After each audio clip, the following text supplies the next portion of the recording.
So, what does it really take to teach a trade? In Quebec, the answer to that very question ended up sparking a huge educational revolution. It completely transformed vocational teaching from just a job into a truly respected profession. And that's the story we're diving into today. All right, let's just start with this core question. If you are an absolute master of your craft, a phenomenal chef, a brilliant mechanic, does that automatically make you a great teacher? Can you just walk into a classroom and, download that expertise into your students? It sounds simple, but this question is really at the heart of this entire story. Because what we're really talking about here are two totally different kinds of mastery, right? There's the hands-on skill of the trade, and then there's the actual art of teaching. And in Quebec, the big realization that these two things are not the same, well, that's what sparked a complete revolution in their education system. To really get just how profound this change was, we've got to rewind the clock a bit. Let's take a look at the old system, before all the big reforms of the 2000s kicked in. So before 2003, if you were an expert in your trade and you wanted to teach, all you needed was a 30-credit university certificate. Now, just to put that into perspective, teachers in primary and secondary schools already had to complete a full 120-credit bachelor's degree. So the bar for vocational teachers was, it was significantly lower. And this created a kind of hierarchy, Vocational teachers were often seen as a subcategory of educator. They weren't really viewed as full-on teaching professionals, but more like trainers. Their main qualification was their skill in the trade, not their skill in teaching. And the experts? Oh, they were taking notice. A huge report in 1998 put it really bluntly, saying the system had created a dangerous void in university expertise for vocational education. That's crisis language. The system wasn't just not good enough. People saw it as actively harmful. That sense of crisis, well, it lit a fire. The 1990s turned into a decade of real momentum, with this growing call to completely tear down and rethink how vocational teachers were trained and recognized. And this wasn't just one single event. It was more like a slow build of pressure. It kind of started with the Beaucher report back in '95.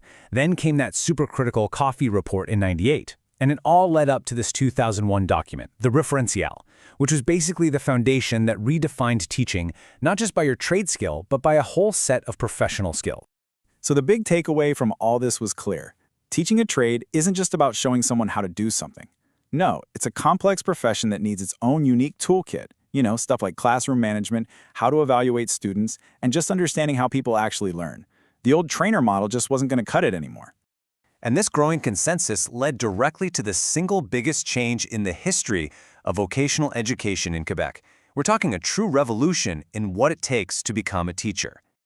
And boom, in 2003, the 30-credit certificate was gone, replaced by the Bachelor of Vocational Education, or BVE. This was a brand new, mandatory 120-credit university degree. The required training was literally quadrupled overnight. It put vocational teachers on the exact same academic level as their colleagues in elementary and high schools. Now, the new degree wasn't just about more credits. It was really smartly structured to build a complete professional. Half of it, a full 60 credits, was all about core teaching skills. 30 credits were there to formally recognize their trade expertise, and another 30 were focused on professional development. It was basically a blueprint for a modern educator. But, making a massive change like this is never simple.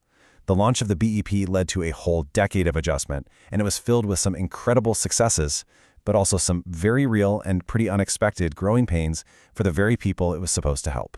So let's start with the good news, because it really did work. The new program was a huge success. Studies pretty quickly showed that teachers coming out of the BEP were just better prepared, especially with teaching strategies and how to evaluate students. The whole profession got a boost, and the quality of teaching in vocational centers went way up. But, and this is a really big but, for the student teachers themselves, the path was incredibly tough.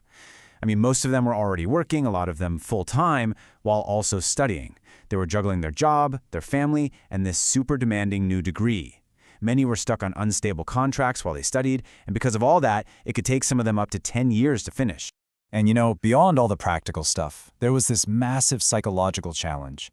Just imagine being a master of your craft for years. You're the go-to expert.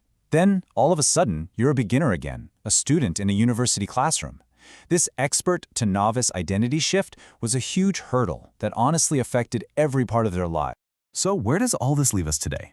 Well, the foundation of the profession is definitely strong, but the challenge of supporting these crucial educators is still there, and new hurdles are popping up all the time.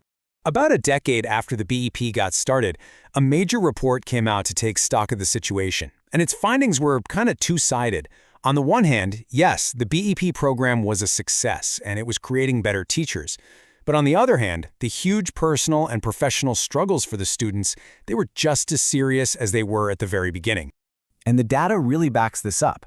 That 2012 report found that over 40% of vocational center directors and almost 67% of education professionals agreed that the 120-credit program did a better job preparing teachers.